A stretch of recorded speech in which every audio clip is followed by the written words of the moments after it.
Makadi muri Zimbabwe kusana zvekare pano pachivhitivhiti chedu zimwe chitipa tinenge tichikupa nyaya dzakasiyana-siyana dzinenge dzichiitika munyika yeZimbabwe. Pane rimwe rinyerekupi rakambotaura kubva kare richitaura kuti Vanessa Chamisa vanokuwirirana kwavanoitana vaConstantino Chiwenga.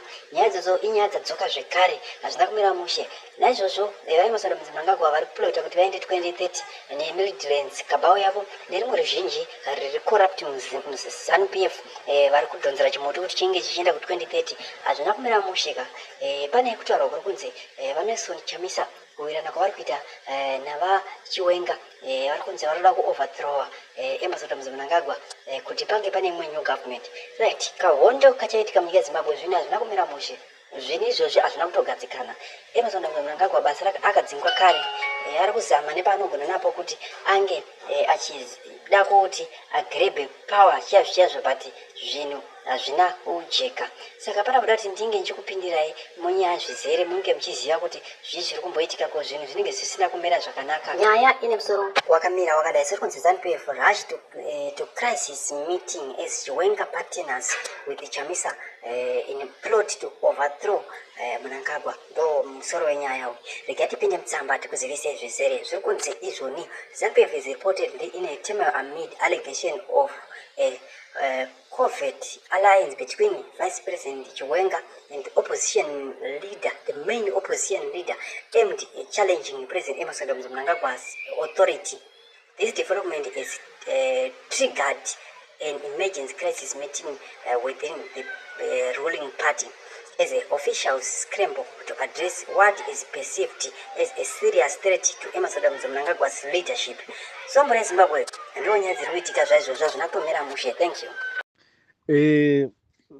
Vanhu hamufaniri kuvhunduka stere kunzi munhu adzingwa musangano nokuti asi kuda 2030. Hauna munhu wabira, hauna munhu watadzira. naMwari chaiye ambotsamwini zvaunenge uchitaura because unenge uri kuona chimiro chiri muzvipatara nemarodzi kuti uku kutorwara brain kutaura zvinhu zvakadai. So ukadzingwa unofanira kutofara for now because unenge uchinatsa kusiya madofu achinatsa kugadzira klasi yawo yakakwana. Agadzira klasi yawo izvi hazvina kana mwedzi yakawanda. Izvi gore rakawandisa hazvina kana mwedzi yakawanda. Ndiri kutaurirai, chengetai audio yandiri kutaurirai. Urungodzingwa musangano just for a few months. Ma-MP ese ari kuchitucha achifarisa achiita zvisingaiti, maminister, ma-provincial members. A new provincial executive is coming within ZANU-PF. ZANU-PF is going to greatly reform.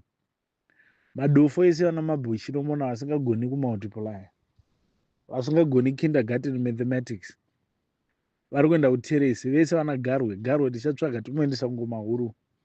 He is not feeling well mentally. He needs serious mental rehabilitation. Kutomboflasha system yese head to toe kubaya jekiseni rakakura fanika redhongiriya ndo size yaari kudai. Flasha system. Vanhu vakaita sana muswere vaya.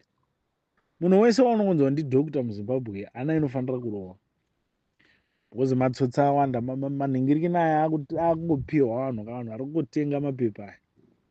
Saka hatichatarisi izvozvo. For now tiri kumboconsider 5 O levels ne-A level chete. Zvimwe zvese izvo we know kuti zviri very dubious and bogus.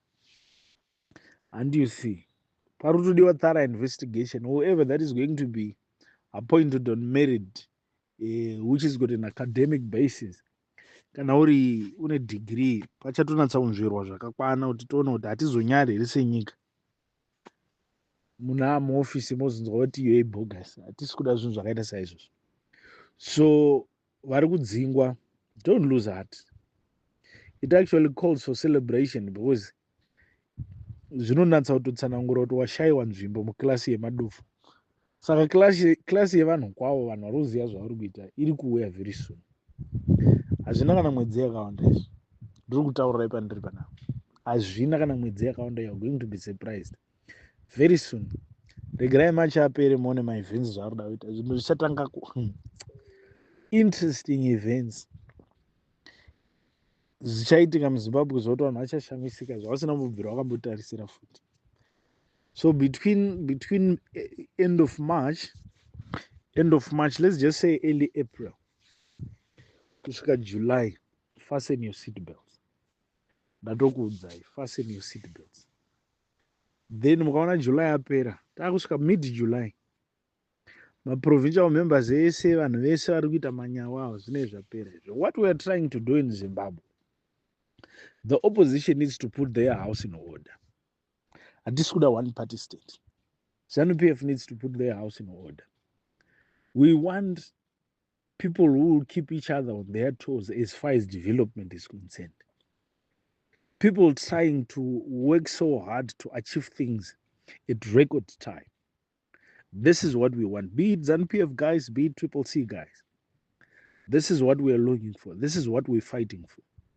So the new Zimbabwe that is coming is going to be an inclusive approach. Tombovaka Zimbabwe, tombomira zvepolitics hysterics, ndozvatisa mumesi yatiri. Totsvaga kuti anogona zveenergy ndeyani, hatichadi load shedding. Zimbabwe is just a province yeSouth Africa wamana moitika load shedding. It's small. Kapopulation katinako ndo population iri one province yemuSouth Africa. Kaeconomy kedu one province yemuSouth Africa. Saka kune zvimwe zvinhu zvekuti you don't expect to fail, especially given the basis of the vast resources that Zimbabwe as a country has. Hatitarisiri failure. We've got more than enough resources that under normal circumstances, everyone is supposed to have a good amount of money in his bank account as long as he loves to work hard. So we're calling for an inclusive approach which is very much consultative.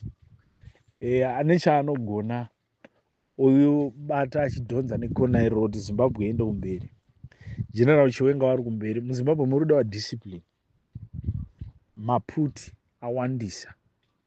Satoda munhu anoinstalla discipline, someone who's learned various lessons. Achiona Mugabe achitonga close proximity, achiona Mnangagwa achitonga achiitawo zvaanenge achiita zvaakuvengwa navanhu nhasi. Then the third time we don't expect anyone to fail, because we would be anticipating that one would have learned more than enough things so that the country can get back on track. So munhu wese on board in the new Zimbabwe which is loading. Reforms oiswa tosikire pachimutemo chiri kuda kuiswa ichi chekuti unotanga unomanikidzwa kutenga license, radio license yausingadi. Maprice ematollgates aya, they need to be re-looked into again, because hatingabvisi Mugabe tollgate richiita $2 toisa munhu obva ati tollgate ra$4. Hazvimeki sense. Zvega izvo zvotoratidza zvazva Mugabe was way better than Mnangagwa, because zviri kuzviratidza zvega. Wauya kupinda pachigaro kuti ukwidze tollgate, rate yanga iri 1:1. Izvizvi yapa chii? Saka chachirina ndechii?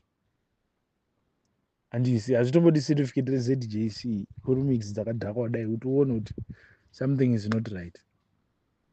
And you see, so we want a Minister of Finance that is led with a commissariat approach. A commissariat approach is consultative. Unogara pasi nema-stakeholders anocontrola economy.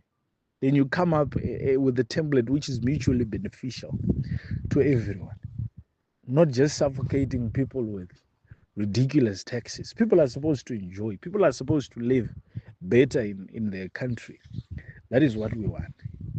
And you see, could an economy that reduces people to be destitute, whereby vanotaura chirungu vadhakwa neguka mutoriro. We don't want that. We don't want that. Munhu anofanira kushayiwa time yekuita madrugs, because inenge ingori production after production, production after production. We need to have a couple of South Africans coming here in Zimbabwe to work. Zambians also coming here to work, toapa basa. And you see, mari dzichipinda muaccounts kusvika 60 years dzichiti mari yakupinda. Mwana wachibarwa munhu akaremara, the disabled, they must have a fund of their own. Inoita cater for my needs avo, my special needs avo. And you see, we need to have my social workers anopinda achinoassista vanhu mudzimba.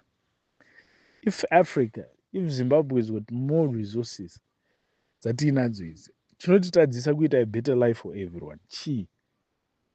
Handi muri kuona. So that is what we want. The judicial system must be revisited. Mapurisa masoja wamana camouflage inorema, haizodi uchipiwa mari isingatengi, inorema camouflage ya jombo dzeya. Mapurisa jombo dzorema. So pane pachidiwa mari inotenga yekuti unodya wowana utano hwakanaka. Hwekuti hauchafambi uchiremerwa, wakuchiisa waindicata. Uchikasikira kusvika kwauri kuenda, body iri ready, ine chikafu chakakwana. Chekuti manyawe aunonzwa wapfeka camouflage anoita kuti usanzwe kurema kwayo. So that's what we want in Zimbabwe. So vese vari kudzingwa muZANU-PF musaite worry, muchapiwa corona.